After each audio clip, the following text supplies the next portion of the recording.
10th class. और आज हम लोग आगे की पढ़ाई पढ़ेंगे। और पिछले क्लासेस में हमने एचसीएफ निकाला था यूक्लिड डिवीजन से, उसके बाद एलसीएम एचसीएफ निकाला था प्राइम फैक्टराइजेशन मेथड से, फैक्टर ट्री बनाना देख लिया था, है ना। तो उससे आगे आज हम लोग प्रूव करेंगे proof of irrationality of numbers. ठीक है, किसी भी रेशनल नंबर को हमें प्रूव करके बताना है कि ये रेशनल नंबर है। तो आज शुरू करते हैं इरेशनलिटी ऑफ नंबर्स, राइट।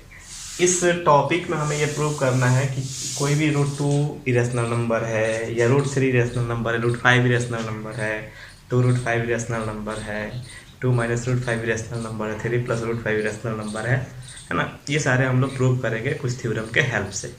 तो हमने पिछले क्लासेस में फंडामेंटल थ्योरम ऑफ अर्थमेटिक का थ्योरम नंबर 1 डिस्कस किया था, और वहाँ पे कहा था कि every composite number can be express in the product of prime numbers. ठीक है, तो वही फंडामेंटल थ्योरम का ऑफ अर्थमेटिक का दूसरा थ्योरम यहाँ पे हम लोग डिस्कस करेंगे और उसी का यूज करेंगे। ठीक है,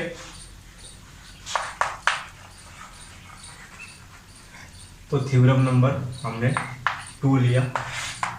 ठीक है, थ्योरम 2 क्या बोलता है कि अगर P कोई भी प्राइम नंबर है, ठीक है, वो किसी भी नंबर के स्क्वायर को डिवाइड करता है, तो P उस नंबर को भी डिवाइड करे। पर देखिए स्टेटमेंट में क्या बोला जाता है,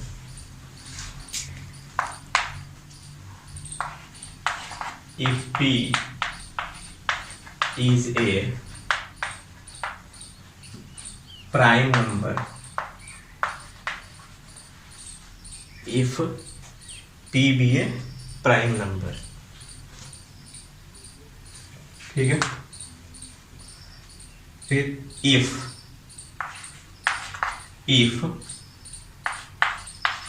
P divides a square, P divides a square, then P also divides A, where A is any positive integer, any positive integer। ठीक है, इस थ्योरम में कहा गया कि P is a prime number, P कोई भी एक प्राइम नंबर है, if P divides A square then P also divides A, और A क्या है, कोई भी एक पॉजिटिव इंटीजर है। ठीक है, तो इस थ्योरम का यूज करके हम इरेशनलिटी ऑफ नंबर्स प्रूव करेंगे। ठीक है, ये थ्योरम सबको याद होना चाहिए, इसकी अंडरस्टैंडिंग भी होनी चाहिए। फिर से एक बार मैं इसको एक्सप्लेन करता हूँ कि if P is a prime number, यदि P एक प्राइम नंबर है, if P divides A square, यदि P A स्क्वायर को डिवाइड करता है, then P also divides A, तो P A को भी डिवाइड करता है। ठीक है, जहां A is any positive integer, A क्या है, कोई भी पॉजिटिव इंटीजर हम ले सकते हैं वहां पे। ठीक है, और इस पे फर्स्ट क्वेश्चन हम लेते हैं कि फर्स्ट क्वेश्चन क्या है।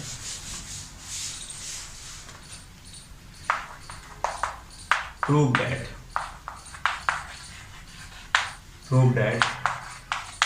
√2 is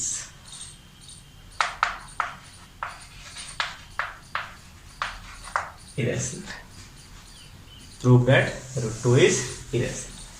ठीक है, जब इस क्वेश्चन को हम करेंगे तो √2 को इरेशनल अगर प्रूव करना है तो हम सबसे पहले क्या करेंगे कि √2 को रेशनल मान लेंगे। ठीक है, यानी हम कहेंगे कि इफ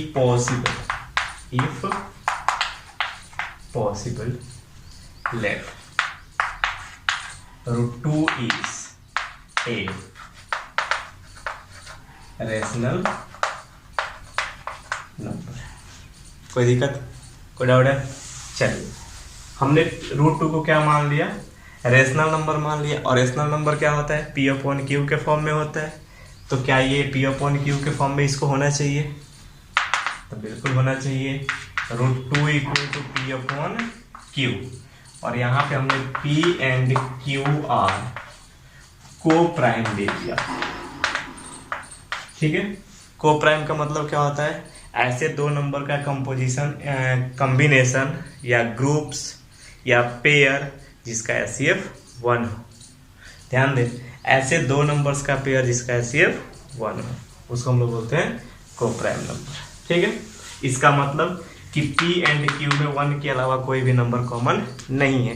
तो अगर हम ये प्रूव कर दें कि P और Q में 1 के अलावा भी कोई नंबर कॉमन है तो ये कंट्राडिक्शन मिल जाएगा हमें यहाँ, यानी कि ये √2 रेशनल नंबर नहीं होगा, फिर स्टेटमेंट हमारा रॉन्ग हो जाएगा। तो हम यही कोशिश करेंगे। तो मैंने क्या करा कि दोनों तरफ स्क्वायरिंग कर दिया, स्क्वायरिंग बोथ साइड्स। ठीक है, जब दोनों तरफ स्क्वायरिंग करेंगे तो देखिए क्या मिल जाएगा, यहाँ पे √2 का स्क्वायर हो जाएगा। ठीक है, यह हो जाएगा P अपॉन Q का होल स्क्वायर हो जाएगा, √2 का स्क्वायर 2 हो जाएगा, ये हो जाएगा आपका P square upon Q square हो जाएगा। तो क्या मैं इसको अब ये लिख सकता हूँ कि Q square equal to P square by 2, ऐसा लिखा जा सकता है। ठीक है, क्या किया हमने, Q स्क्वायर को यहाँ ला 2 को यहाँ लेके आ गया। अब यहाँ ध्यान से देखो कि P इंटीजर है, Q इंटीजर है, तो P का स्क्वायर भी इंटीजर होगा, Q का स्क्वायर भी इंटीजर होगा। ठीक है, तो अगर एक इंटीजर को एक इंटीजर से डिवाइड करने के बाद इंटीजर आ रहा है, इसका मतलब कि P स्क्वायर 2 से कम्प्लीटली डिविजिबल है। ध्यान से देखिए, जैसे मान लीजिए हमारे पास 6 है, इसको मैंने अगर 3 से डिवाइड किया तो 6 क्या है, इंटीजर है, 3 इंटीजर है। तो अगर 3 से 6 डिविजिबल है, 3 2 जा 6। ठीक है, यानी हम ये कह सकते हैं कि एक इंटीजर को दूसरे इंटीजर से डिवाइड करने पे अगर इंटीजर आ रहा है, इसका मतलब कि ये कंप्लीटली डिविजिबल है। यही थ्योरम यहाँ पे है कि P स्क्वायर को 2 से डिवाइड करने के बाद हमें इंटीजर अगर मिल रहा है, इसका मतलब P स्क्वायर 2 से डिविजिबल है। ठीक है, सोचो ध्यान से एक बार। ठीक है, हम क्या कहेंगे, यहां से क्या मिल गया, देयरफॉर 2 डिवाइड्स P स्क्वायर। ठीक है, then 2 also divides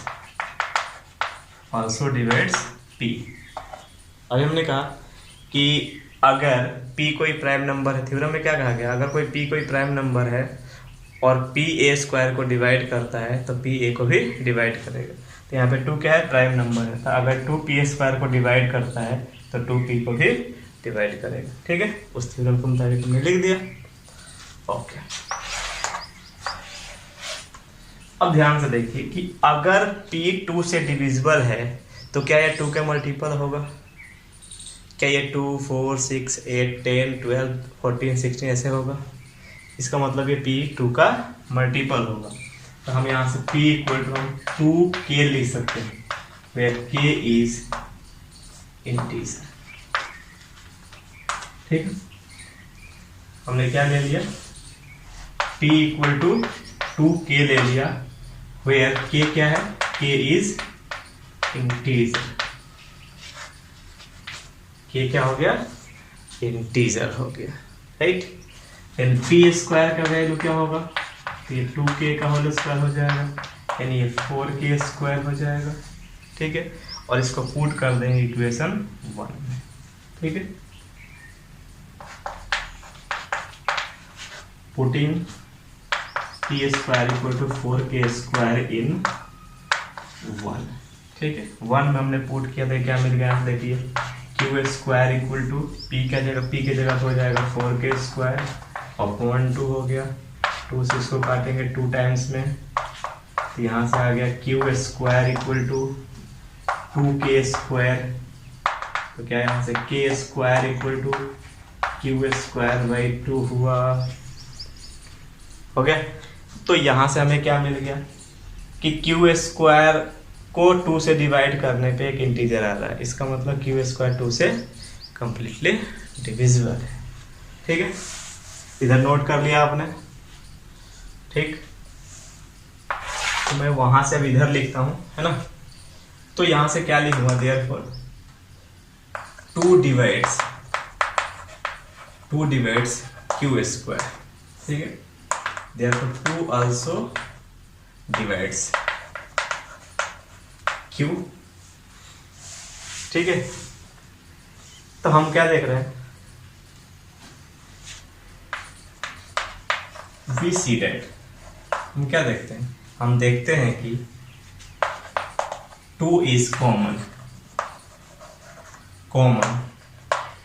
in both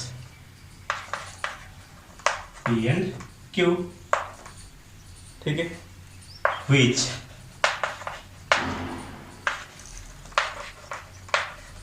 contradicts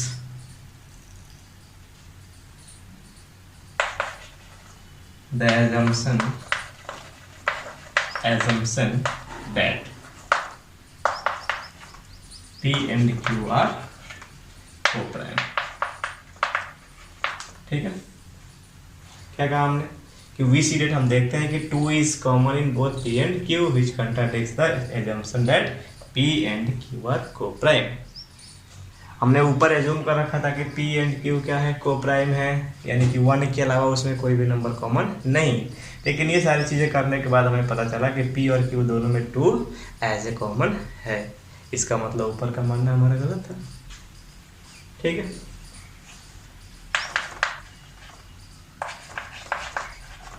therefore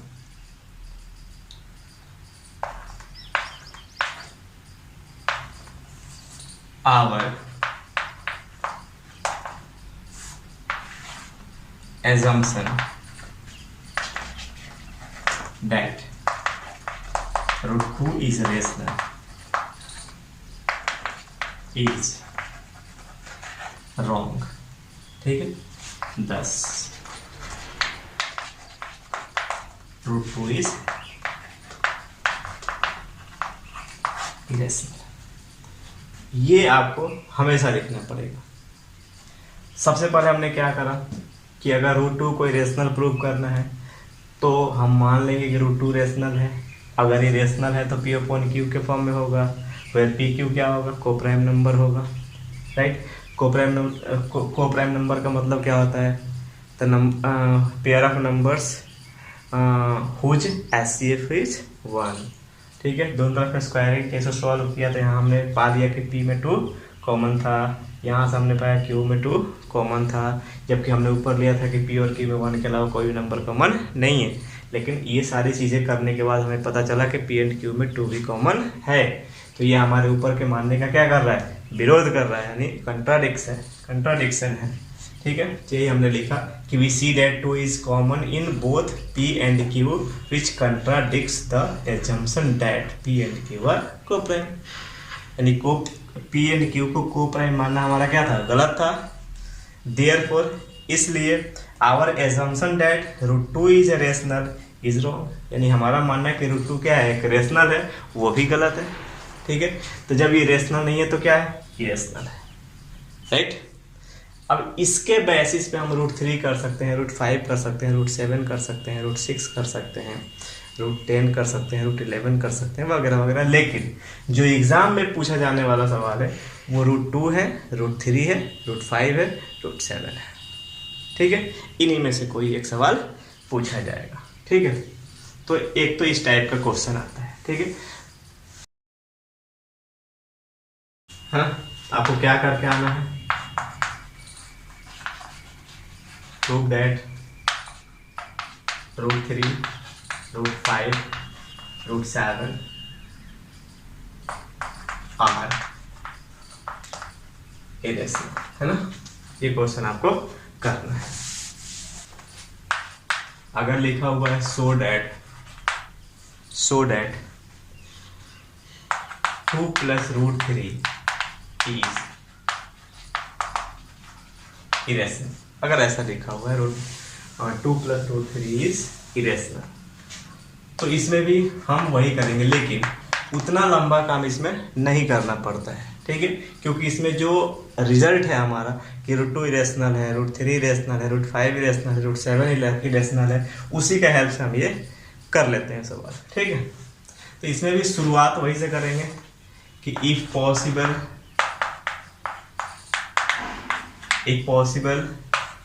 late 2 + √3 is a rational, therefore 2 + √3, यहाँ पे देखिए therefore क्या हो जाएगा 2 + √3 = P/Q, where P and Q are co-prime। यही मानते हैं, ये मानेंगे। अब यहाँ से क्या करना है, ध्यान दीजिए थोड़ा सा कि इस 2 को, ये तो रेशनल नंबर है, तो 2 को उठा के इधर लेके आना है। इधर आ जाएगा आपका √3, ये आ जाएगा P/Q - 2। ठीक है, ये आ गया √3 = यहाँ पे क्या आ गया, Q LCM आ गया, तो ये हो गया P - 2Q। अब इसको मैं क्या करता हूँ कि इक्वेशन 1 मान लेता हूँ। अब यही से हमें देखना है, ठीक है। P इंटीजर है, Q इंटीजर है, इंटीजर को इंटीजर से मल्टीप्लाई करेंगे, इंटीजर आएगा, क्योंकि 2 भी एक इंटीजर है। तो इंटीजर माइनस इंटीजर इंटीजर आता है, और इंटीजर को इंटीजर से डिवाइड करेंगे तो रेशनल नंबर आएगा। इसका मतलब इक्वेशन 1 का जो राइट हैंड साइड है RHS है, वो एक रेशनल नंबर है, जबकि √3 LHS ये क्या है, इरेशनल नंबर है। तो क्या एक इरेशनल नंबर एक रेशनल नंबर के इक्वल हो सकता है? तो कभी नहीं। ठीक है, इसका मतलब ये जो हमारा स्टेटमेंट था कि 2 + √3 एक रेशनल है, वो गलत है। ठीक है, तो हम क्या लिखेंगे, हेयर, यहाँ LHS of equation 1 shows an irrational while RHS shows irrational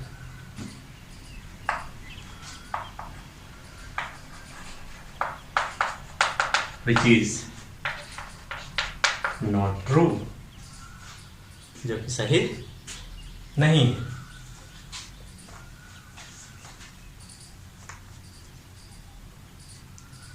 Therefore, our assumption that 2 + √3 is irrational is wrong. Thus, 2 + √3 is an irrational। ठीक है, ये बहुत ही छोटा हो जाता है। तो इस टाइप के बहुत सारे क्वेश्चन होंगे, जैसे मान लीजिए कि आ गया 2 + √5 आ गया, है ना, 4 - √3 हो गया, 5 - √3 हो गया, है ना, 2 √5 हो गया, 3 - √3 हो गया। ये सारे क्वेश्चन इसमें 1/√2 भी आता है, 1/√2 हो गया। ठीक है, तो ये था इरेशनलिटी। ठीक है, ये बुक में सारे क्वेश्चन दिए हैं, इसमें 7√5 भी ले सकते हैं, 7√5 भी ले लो एक, right.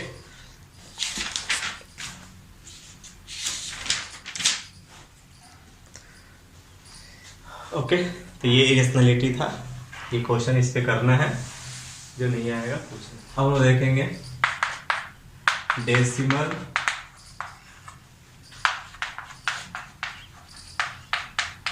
Expansion of rational numbers. ठीक है, तो इसमें एक बात याद रखना है कि decimal expansion of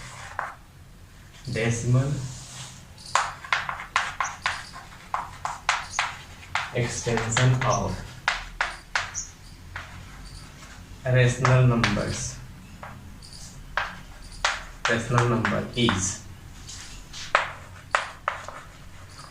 either terminating or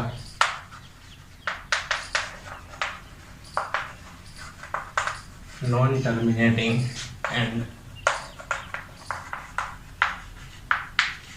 recurring। ठीक है, क्या हमने देखा कि जो रेशनल नंबर का डेसिमल एक्सपेंशन होता है वो या तो टर्मिनेटिंग होता है या नॉन टर्मिनेटिंग एंड रेकरिंग होता है। ठीक है, तो हम लोग जो मेनली स्टडी करना है हमें टर्मिनेटिंग वाला करना है कि विदाउट लॉन्ग डिवीजन मेथड यानी कि बिना डिवाइड किए हम कैसे ये बता लें कि डेसिमल एक्सपेंशन टर्मिनेटिंग होगा या नॉन टर्मिनेटिंग एंड रेकरिंग होगा। ठीक है, चलिए अगला थ्योरम है।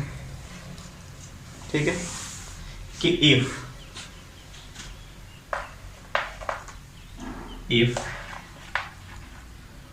denominator of any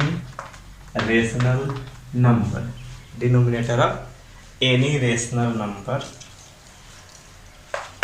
that is x equal to p upon q, ठीक है, is in the form of 2 to the power m into 5 to the power n, ठीक है, then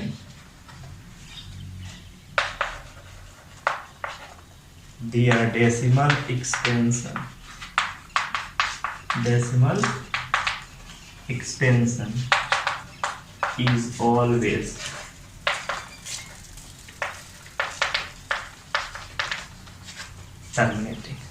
is always टर्मिनेटिंग। क्या कहा मैंने कि यदि किसी भी रेशनल नंबर का denominator 2 to the power m into 5 to the power n के फॉर्म में हो तो उसका डेसिमल एक्सपेंशन ऑलवेज टर्मिनेटिंग होता है,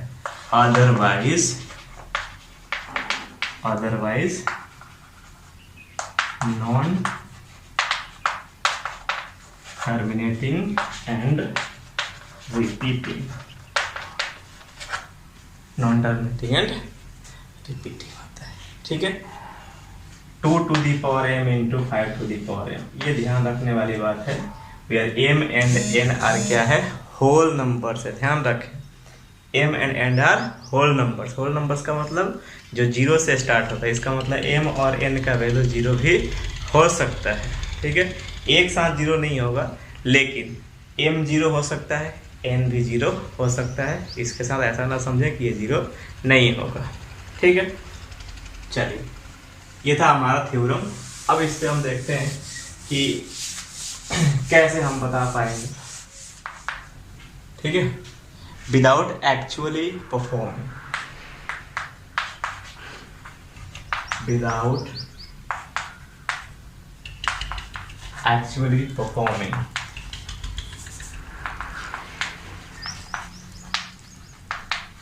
performing long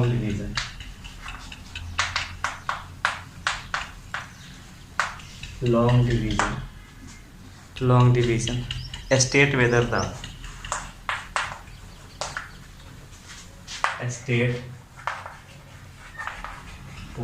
the following rational numbers will have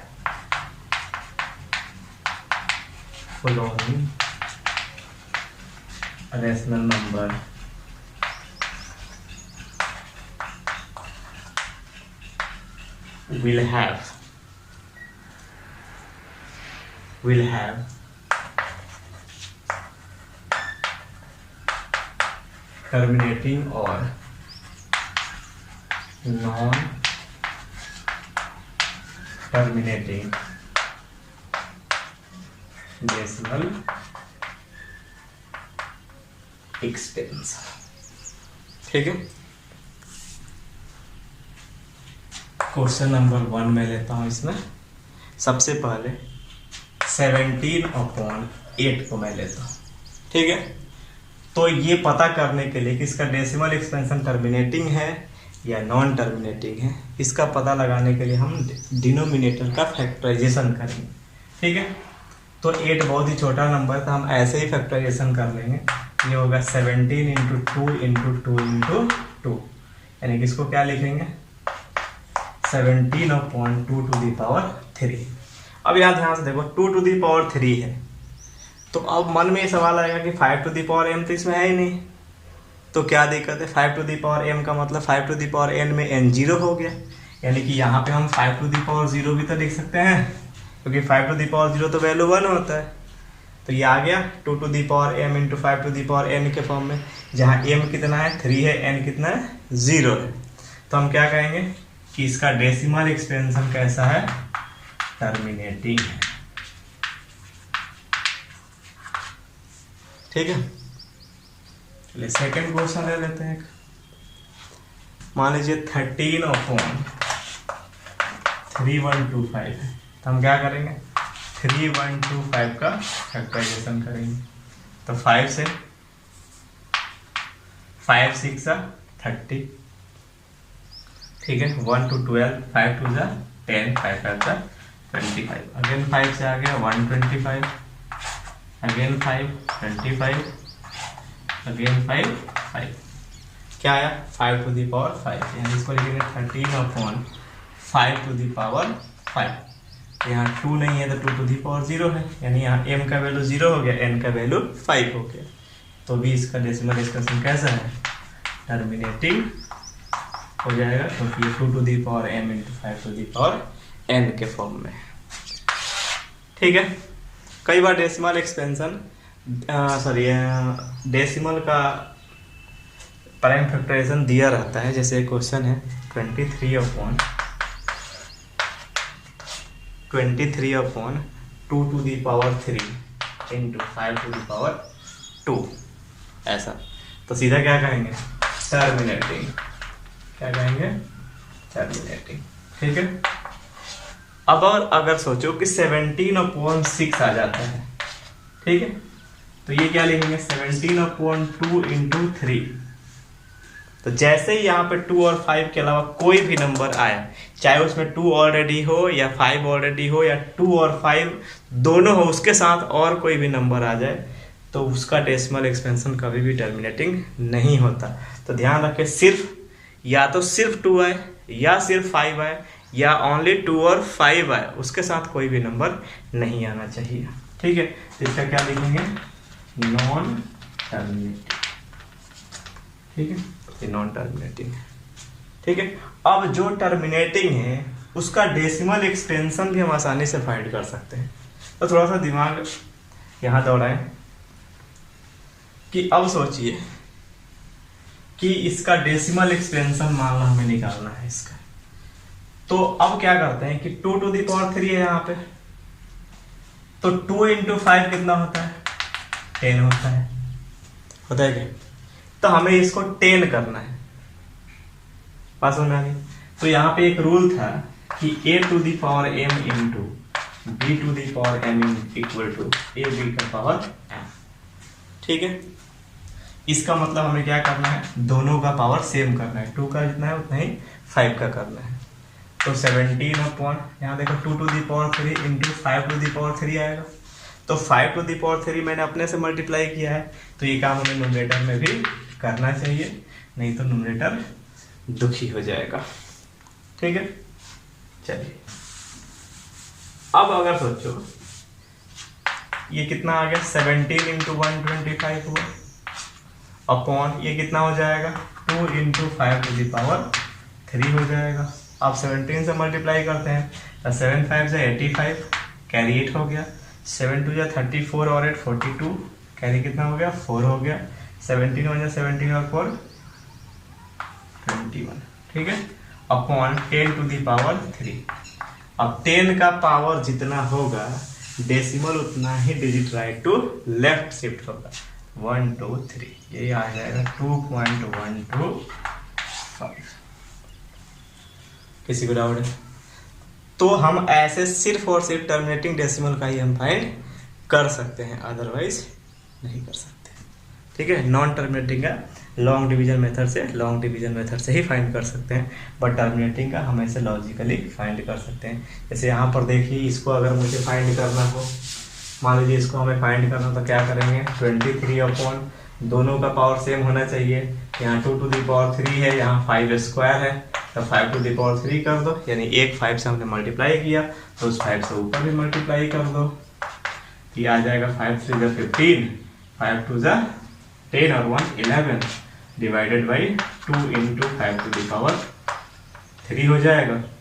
ये आ गया 115 अपॉन 10 टू द पावर 3, और पावर अगर 3 है तो 3 डिजिट्स आ जाएगा, पीछे डेसिमल 115 ऐसे आ जाएगा। कोई डाउट है? तो आज आपका पहला चैप्टर फिनिश हो गया। तो इसके सारे क्वेश्चंस को फेयर कॉपी में बैठ के करना है, जो नहीं आता है उसे पूछना है, ठीक है। और पहले भी बहुत सारी क्वेश्चन दिए गए हैं, किसी ने अभी तक पूछा नहीं है ना। तो मैं रिक्वेस्ट करता हूँ कि आप लोग पूछिए, है ना। जो भी नहीं आता है उसका फ़ोटो खींचिए और व्हाट्सएप पे भेजिए, ठीक है। तो आज चैप्टर 2 रियल नंबर्स फिनिश हो गया। अगले क्लास हम लोग नया चैप्टर देखेंगे, पॉलिनोमियल्स।